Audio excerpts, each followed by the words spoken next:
Egameni lika Allah onomusa onesihawu. Ngicela uAllah angivikele kusathane ongathandwa.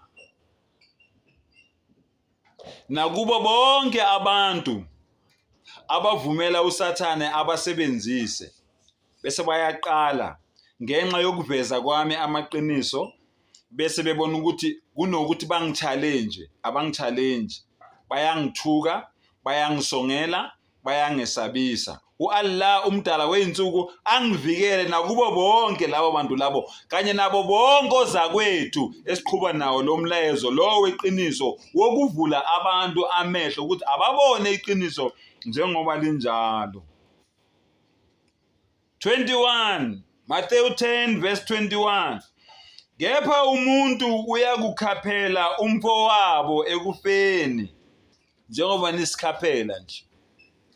Noyise umntanakhe. Nezwa bazali, nina ningafuni iqiniso, nezwa. Niyasikhaphela, niyasidayisa, nisithathe nathi asihambe sesikolweni siyolanda ulwazi. Masibuya nolwazi nina niyasikhaphela nidayisa ngathi.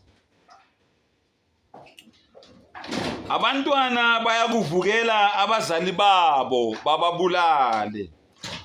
22 Niyakuzondwa ngabantu bonke ngenxa yegama lami. Allahu Akbar. Because of the name of Allah abantu bazonizonda. Abantu bayasizonda kumanje.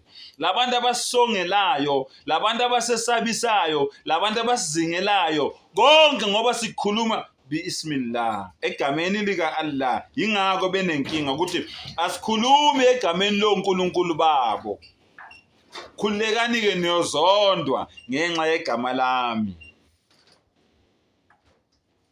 Kodwa okhuthazelayo kuze kube sekupheleni lowo uyakusindiswa. 23 Nxa benizingela komunye umuzi anobalekela komunye ngokuba ngiqinisile ngithi kini akuyikuqeda imizi anikuqeda imizi yakwaIsrayeli ingakafiki indodana yomuntu.